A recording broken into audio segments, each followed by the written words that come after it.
Shaboozey. He became the first black man to win Best Country Duo Group Performance at the Grammy. And this is what he had to say in winning the award. This is sort of got some folks a little upset and not at all happy with what he had to say.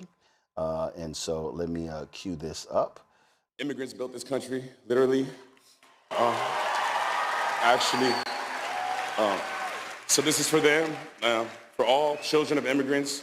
This is also for those who came to this country in search of better opportunity, to be a part of a nation that promised freedom for all and equal opportunity to everyone willing to work for it. Thank you for bringing your culture, your music, your stories, and your traditions here. You give America color. I love y'all so much. Thank you. All right, so that was his statement there. Well, that didn't sit well with a lot of folks on social media with what he had to say, and it stirred up a lot of folk in this space. And so Shaboozey, he heard y'all. He heard what y'all had to say, and he posted this on social media. First and foremost, I want to express my deep gratitude to everyone who has supported and celebrated my journey as an artist. I also want to acknowledge the conversation surrounding my acceptance speech. To be clear, I know and believe that we, black people, have also built this country. My words were never intended to dismiss that truth.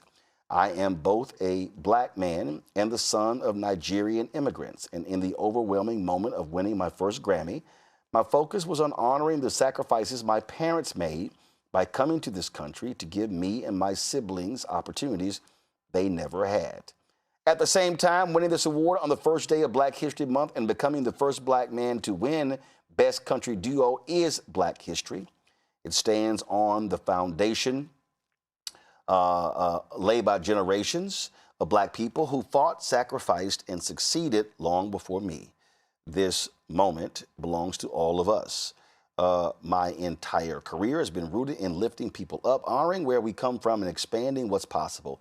I am proud to be part of this legacy, and I intend to continue doing that work for the rest of my life. With love, Shaboozey. All right, let's get into it. So,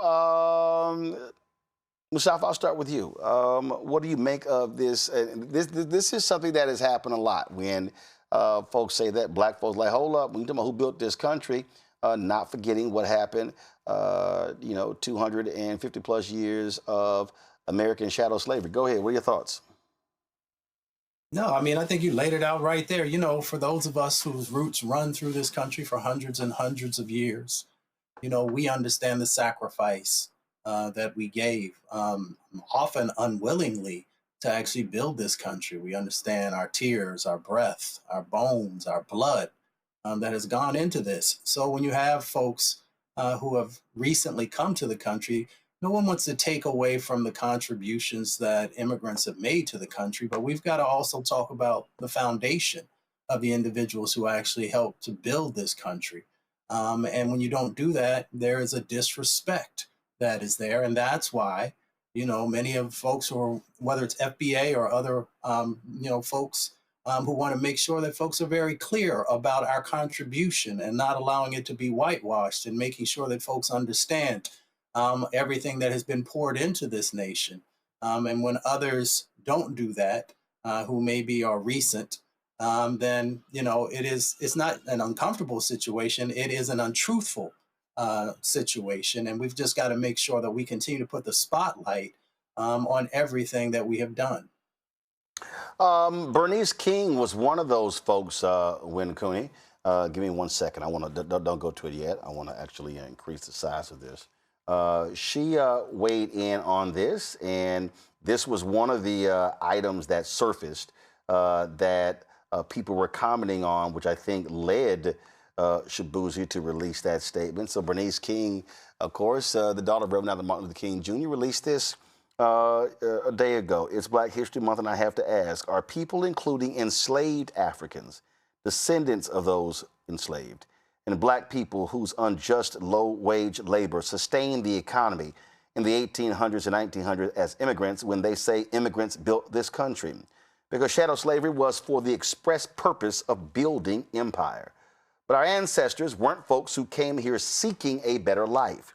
They arrived in chains, were bred like cattle, and severely violated sexually and otherwise. Their trauma shouldn't be diminished or forgotten, even in efforts toward freedom from ISIS's inhumane, violent tactics. We can only get to justice for all when truth is taught, embraced, and spoken.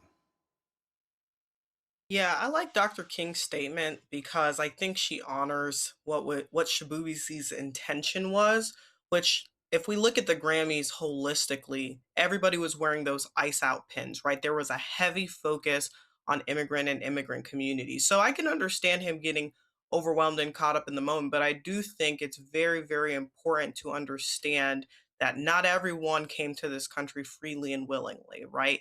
It's important to honor the fact that some of the persons that built this country were kidnapped persons, right?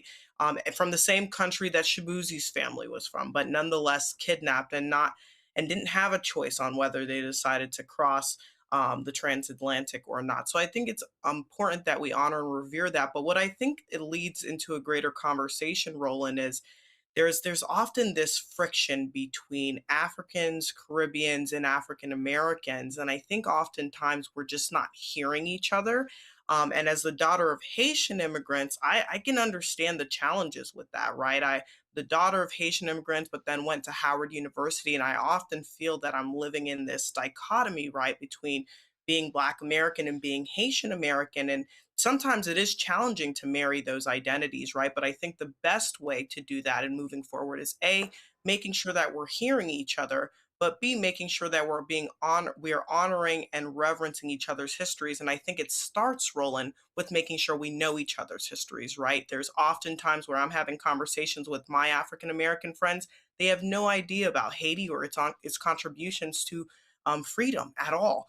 And then sometimes I'm having conversations with my African American friends, and they're teaching me about things that I didn't know that happened here in the civil rights era.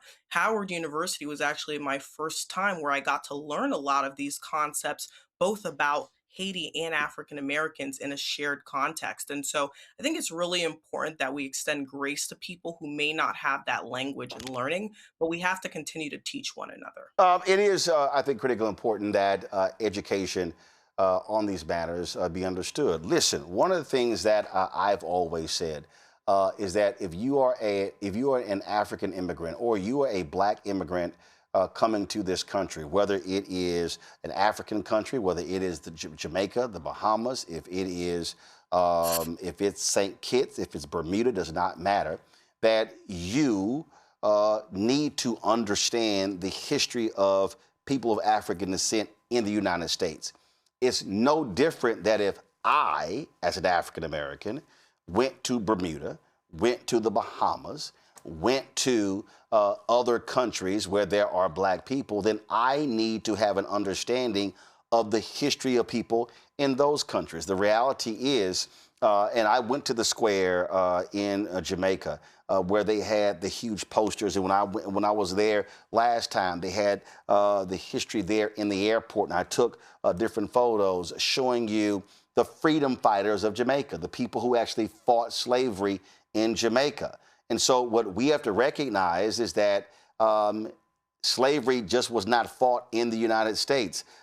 Haiti was a battle where they got their independence. When you talk about other slave rebellions, what took place in Haiti inspired what took place in the United States when it came to the slave rebellion. But the other thing is this here, and this is what's also, I think, important, not just for a Shaboozey, not just for Black immigrants, but also for a lot of African Americans. We also have to, and I think Bernice King did a great job with this, to get people to understand that you had nearly 250 years of chattel slavery. But then you had Reconstruction. Then you had 92 years of Jim Crow. And then you had post-Jim Crow. So what often happens is we isolate slavery as if the next 100 years didn't exist. You go from, listen, you had the 1875 Civil Rights Act that was declared unconstitutional. There was not another Civil Rights Act passed by Congress until 1957. You can't act like that didn't exist. And so I think one of the mistakes is people say, well, slavery was a long time. Okay, yeah, you're right. But there was some shit that went down after slavery that still was screwed up for black folks. That, to me, Joe, is a mistake that is constantly made, as if the 100 years after slavery ended, act like it didn't exist. Oh, it did. Yeah, and you know, our dear brother, and I'm embarrassed his name escapes me, that's down deep in the South and had the book and the movie that Jamie Foxx starred in, talks about this in his book. And he talks about this quite a bit, about how effectively slavery just continued. It changed its face a bit. He talks about this and really breaks this down.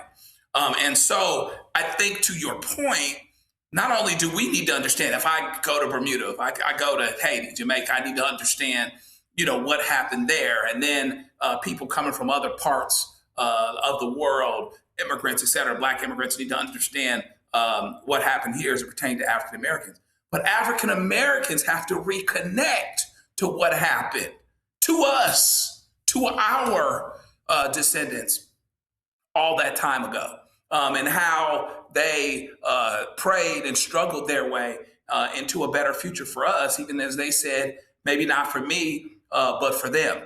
So, and I also think that if we do a better job of that as African Americans today, you know, you walking around and you got an American Express Gold Card, and your situation is great. You could be as progressive as they come and be against ICE and everything, but you got a different reality. And how intentional are we about making sure we're educating, connecting people, connecting our people, our relatives, our friends, to what happened before, so that we can continue to chart a path forward and act with the proper urgency. So we have to really do this on purpose. And maybe this is an opportunity for us to be reminded, brother made a mistake, but he's a performer. So when you perform, there's a lot sitting on you. You got to get your steps right. You got to get your music right. If you talk about immigrants, you got to get that right too, particularly as a brother, for sure. But let's make sure we're getting our own history right too, so that we can embrace our history and continue to move forward the way we need to. Yeah, trust me, I've had to correct and personally call a number of African American entertainers who did not have their history right. I'll tell you this here. I will. First of all, the book you referred on my iPad, you were talking about Douglas Blackman's book, Slavery by Another Name, The Re-Enslavement of Black Americans from the Civil War to World War II. That's the book I think you were talking about there, Joe.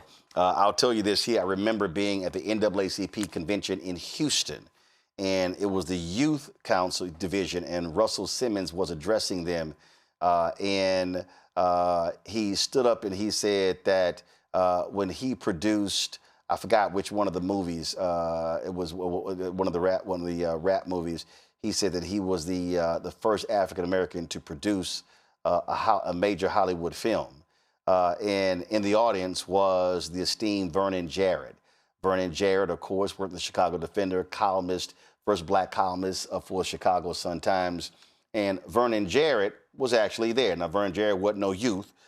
Vernon was in his 70s, and Vernon stood up and literally gave Russell Simmons a history lesson on blacks in film, going back to Oscar Micheaux and bringing it all the way up, saying, no, you were not the first African American to produce a Hollywood film. And it was quite insightful. And when it was over, Vernon was talking to him, and I went over and I was talking to Russell and Vernon, and I literally said to Russell, this is a brother, you need to get his information, because trust me, this is living history. And by the way, Vernon Jarrett is also the creator, the founder of NAACP Act So competition. And so Vernon was one who did not care about your name or your title or your money. If you got black history wrong, you were going to be corrected on the spot. So again, so for folk who are sitting here mad at Shaboozey, let me be real clear. I know a whole bunch of black folk from Alabama, Louisiana, Texas, North Carolina, South Carolina, who don't know a damn thing about our own history. So some of y'all might want to pump the brakes, because we gave your ass a black history test. You may not pass.